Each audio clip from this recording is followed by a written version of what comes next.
आप सभी ने लालच चंडीदान चांचलवा भंवरी सादर जय माता जी की। राजस्थान रो स्वाभिमान अनोखो है, अनूठो है, उन्हें कोई होड़ नहीं कर सके।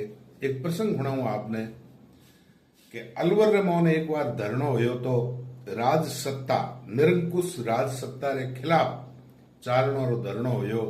उन्हें मोने द्रौपदी विनय रा लेखक रामदान जी कविया शामिल हा और धरणो दियो।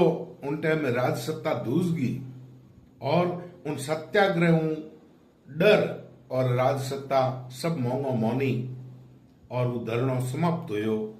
तो धरणो राजी खुशी पूरो हो जाओ तो जनो धरणो देवनिया एक शब्द है गोठ गुगरी करता, उन्हें उपलक्ष्य में हमारी जीत हुई। तो वह गोठ गुगरी ही और हैंग बैठा उन टाइम रे मोने कई जगह उठीला है जटे बरसात ज्यादा वे वो किणी मस्करी करी रामनाथ जी हूं के रामनाथ जी कई थारी धरती है आ दोरा धरती अटे तो बरसात ही को वे नहीं तो और तो कहीं है। जनो रामनाथ जी एक दुओ कहो वो आपने हुणाऊं मारी वार्ता रो प्रसंग हो जे।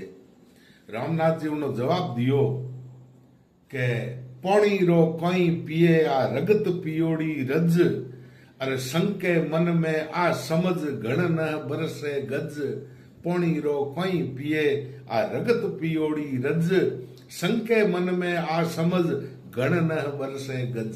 साधारण अर्थ है कि आज की धरती है मोरी आ तो खून पियोड़ी वीरों रो रक्त पियोड़ी धरती है।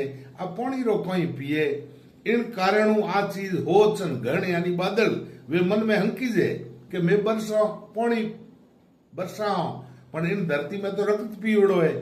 इन कारण संके मन में आ समझ घण न बरसे गज वे गरज और मोरी इन धरती रे माते बरसे कोनी। कितनी सुंदर पंक्ति है कि पानी रो कई पिए आ रगत पियोड़ी रज। धन्यवाद।